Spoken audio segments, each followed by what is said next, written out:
সুপ্রিয় দর্শক, আসসালামু আলাইকুম। সবাইকে আমন্ত্রণ জানাচ্ছি মোহনা টেলিভিশনের খেলাধুলা নিয়ে আমাদের বিশেষ আয়োজন ওরিয়ন ফুড টাইম স্পোর্টস। পুরো অনুষ্ঠান জুড়ে আপনাদের সাথে আছি আমি সাইফুল ইসলাম নয়ন। আমরা খেলাধুলার গবেষণা, উন্নয়ন, পরিকল্পনা ও বাস্তবায়ন নিয়ে কথা বলে থাকি corporate social responsibility, tourism and sports নিয়ে। তারই ধারাবাহিকতায় আমরা যে আলোচনা করব বাংলাদেশের ট্যুরিজম এন্ড স্পোর্টসের বিভিন্ন বিষয় নিয়ে। আর এই বিষয়গুলো নিয়ে কথা বলার জন্য অত্যন্ত দুজন প্রিয় মানুষকে আজ আমরা কাছে পেয়েছি। আসুন তাদের সাথে পরিচয় হয়ে নিই। আমার সাথে আছেন মহিউদ্দিন হেলাল, সম্মানিত সম্পাদক পর্যটন বিচিত্রা, একই সাথে এশিয়ান ট্যুরিজম ফেয়ারের প্রধান সমন্বয়কারী। এবং আমার সাথে আছেন মোহাম্মদ শাহাদাত ফিরোজ শিকদার, সম্মানিত পরিচালক, legal tours operators association Bangladesh.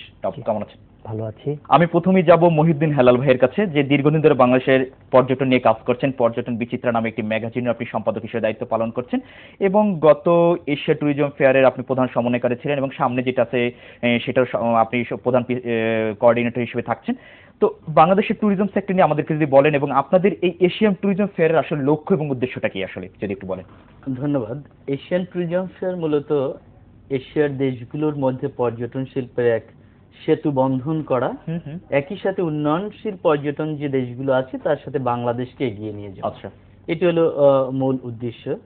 তবে এশিয়ান ট্যুরিজম ফেয়ারটি একটি শুধুমাত্র ট্যুরিজম ট্রেড ফেয়ার নয়, অন্যান্য যে ফেয়ারগুলো হয় এটি মূলত পর্যটন শিল্প সংশ্লিষ্ট সকল উন্নয়ন কর্মকাণ্ডের একটি শোকেজ। আচ্ছা, আমরা পর্যটনকে ভাবছি ভিন্ন আঙ্গিকে, শুধু একটি বিপণন পণ্যই নয়, এটি একটি দেশের আর্থসামাজিক উন্নয়নের একটি কর্মকাণ্ড বড় ভূমিকা পালন করছে। সেই বিষয়টিকে ফোকাস পয়েন্টে রেখেই আমরা মূলত এশিয়ান ট্যুরিজম ফেয়ারটি আয়োজন করে আসছি, যেখানে অতীতে প্রায় 15টি দেশ অংশগ্রহণ করেছে। এবছর সেপ্টেম্বরের 11 থেকে 13 তারিখে বঙ্গবন্ধু আন্তর্জাতিক সম্মেলন কেন্দ্রে আমরা আবার তৃতীয়বারের মতো আয়োজন করতে যাচ্ছি এবং আশা করছি 15 থেকে 20টি দেশ, এশিয়ার দেশ এবছর অংশগ্রহণ করবে। আচ্ছা, একটি ভিন্ন আঙ্গিকে। কতটুকু সাড়া পাচ্ছেন আপনারা গত 2 বছর যে আপনারা করেছেন, যে কেমন সাড়া পেয়েছেন এটাতে? আমরা মূলত মেলা আয়োজন করি 6 বছর ধরে। ভিন্ন নামে ছিল, ঢাকা ট্যুরিজম ফেয়ার নামে। 2010-11 সাল থেকে এশিয়ান ট্যুরিজম ফেয়ার এটি রূপান্তর করা হয়। এশিয়ান না হয়ে কি এটা ওয়ার্ল্ড হতে পারতো না? নিশ্চয়ই হতে পারতো। এশিয়া হওয়ার পিছনে কতগুলো কারণ আছে, যে আমাদের এশিয়ার দেশগুলোকে আমরা বিশ্ব বাজারে নিয়ে বেশি প্রমোট করতে চাচ্ছি। আমাদের মার্কেটকে একটি রিসার্চ করা হয়েছে যে আমাদের মানুষগুলো কোথায় বেশি যায়। এই এশিয়ার দেশগুলোর মধ্যে যখন একটি কোঅর্ডিনেশনটা হবে, তখন আমরা এশিয়াকে বিশ্বের কাছে, অন্য দেশের কাছে নিয়ে যাওয়ার এক পরিকল্পনা আছে। তো সেদিক থেকে আমরা খুব ব্যাপক সাড়া পেয়েছি। সাড়াটি এরকম বলবো, এশিয়ান ট্যুরিজম ফেয়ার আসলে একটি শুধুমাত্র একটি মেলাই নয়, এটি এশিয়ার দেশগুলোর পর্যটন উন্নয়নের একটি আন্দোলন, একটি মুভমেন্ট।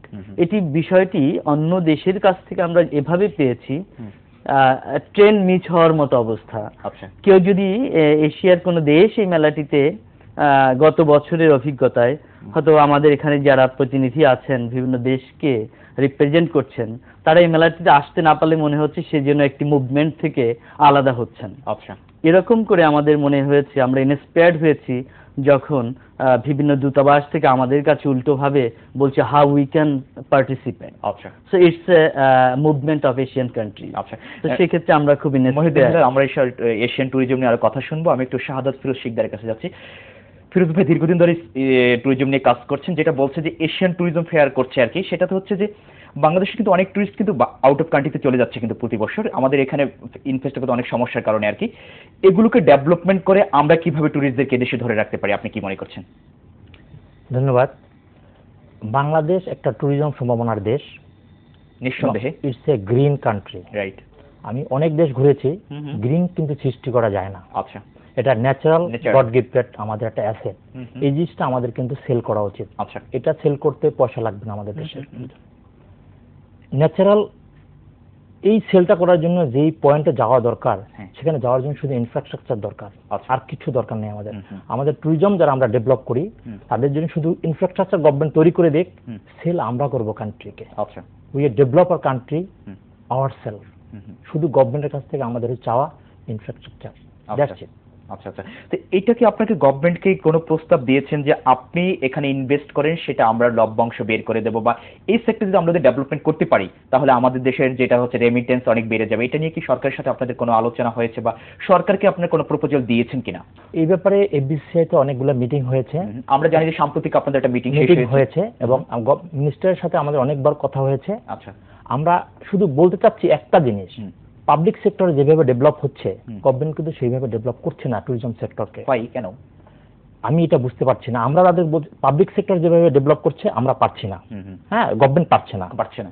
কেন পারছে না এটা হয়তো গভর্নমেন্টের কোথায় লেকে যাচ্ছে আমরা জানি না। আচ্ছা, কিন্তু আমরা যারা পাবলিকলি করেছি এটা কিন্তু হিউজ ইনভেস্টমেন্ট বাংলাদেশে।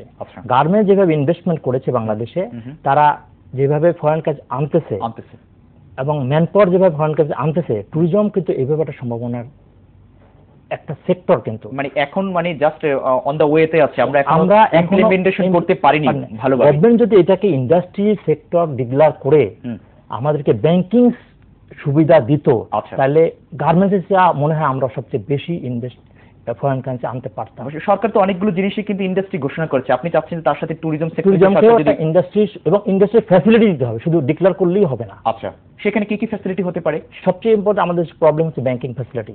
আমরা একটা শিপ আনবো, আমরা একটা বাস আনবো, আমরা কোনো ব্যাংকিং ফ্যাসিলিটি পাই না, আমরা রেভিনিউ ফ্যাসিলিটি পাই না।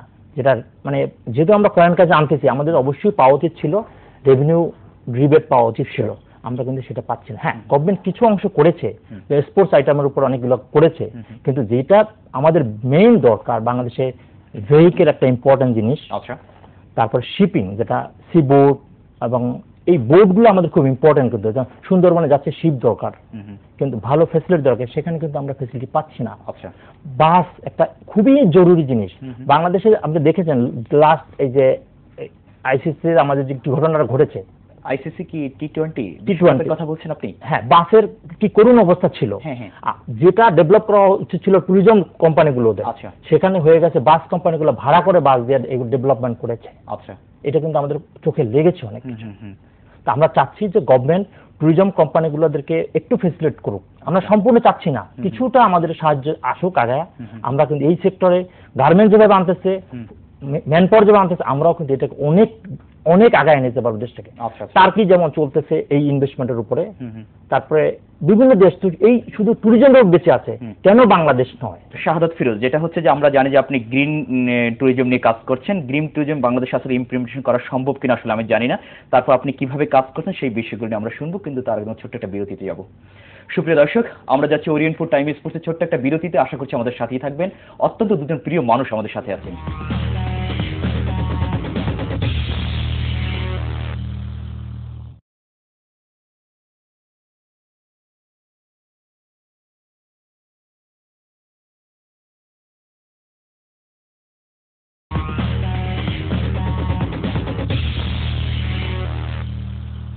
সুপ্রিয় দর্শক, বিরতির পর আবারও সবাইকে আমন্ত্রণ জানাচ্ছি ওরিয়েন্ট ফুড টাইম স্পোর্টস। অত্যন্ত দুজন প্রিয় মানুষ আমাদের সাথে আছেন, মহিউদ্দিন হেলাল এবং শাহাদাত ফিরোজ শিকদার। আমরা বিরতির আগে যেটা প্রশ্ন করেছিলাম, আপনি যে গ্রিন ট্যুরিজম নিয়ে আপনি কাজ করছেন, এটা বাংলাদেশের প্রেক্ষিতে কি ইমপ্লিমেন্টেশন করা সম্ভব কিনা? অবশ্যই সম্ভব। এই সম্ভবটাকে আরো সম্ভাবনা তোলার জন্য আমাদের দরকার ইনফ্রাস্ট্রাকচার। ধরে নিন রাঙ্গামাটি, ধরে নিন সিলেট, ধরে নিন কুয়াকাটা, কিভাবে যাব? সব জায়গায় তো গ্রিন আছে, আমি আমার টুরিস্টকে কিভাবে দেখাবো? আমার দরকার রাস্তা, আমার দরকার কমিউনিকেশন, ভালো গাড়ি দরকার।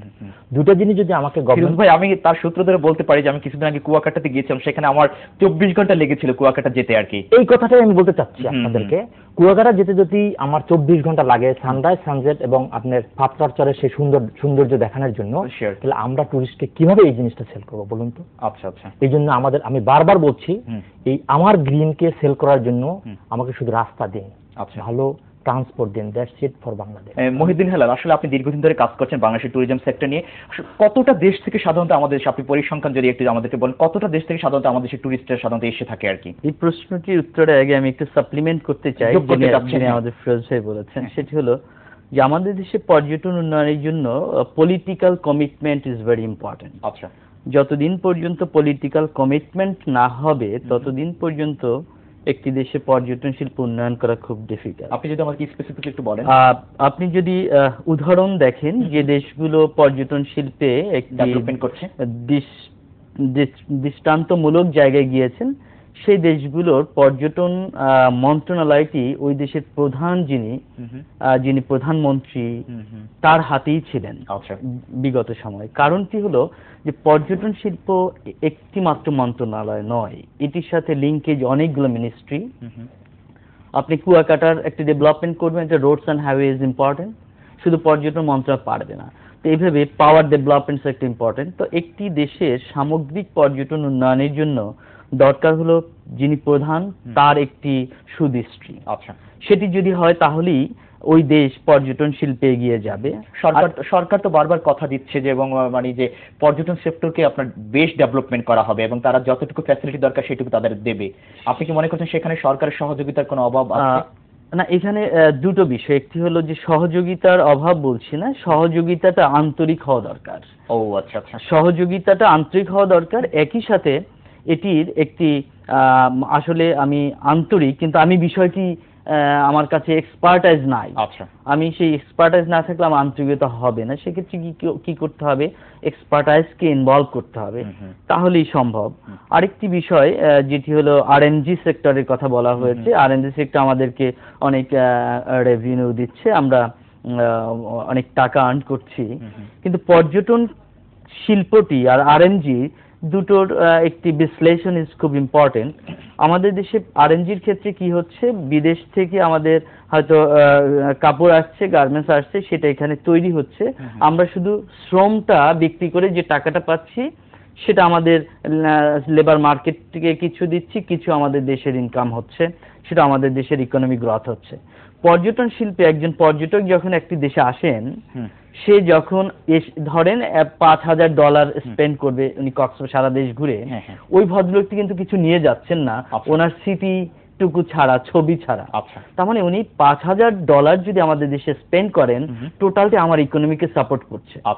আরএনজিতে $100 যদি আসে, $5,000 আসলে 80% চলে যায়, ওর গার্মেন্টস আবার রেডি হয়ে চলে যাচ্ছে, 20% থাকছে বাংলাদেশে। তো পর্যটন আর তাহলে পর্যটনে 100% থাকছে, সম্ভাবনাটা এই জায়গায় আরএনজি যেটা আমাদেরকে দিচ্ছে যদি 20% দেয়, সেখানে ট্যুরিজম 5 টাইমস দিতে পারে।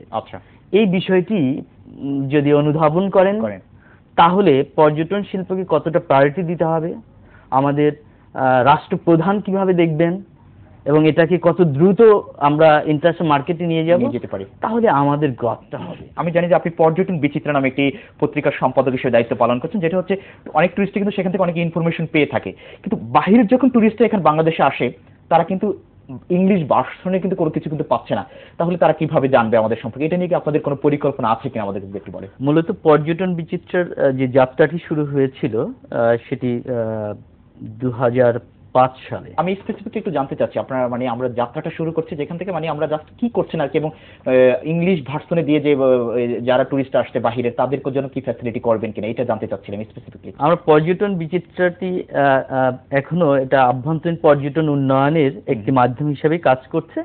আমরা খুব দ্রুতই যাচ্ছে এটা পর্যটন বিচিত্রা নামে, এটা ওয়েব বেস যাচ্ছে। তার মানে কি ডিজিটালাইজেশন একটা মানে আপনাদের উপরে পড়ছে, প্রভাব আপনাদের উপরে পড়ছে? জি, এটি আমরা ওয়েব বেস পত্রিকায় হয়ে যাচ্ছে, হয়তো আমরা আগামী মাসেই এটার একটা ভার্সন আপনাদেরকে নতুনভাবে নিয়ে আসবো।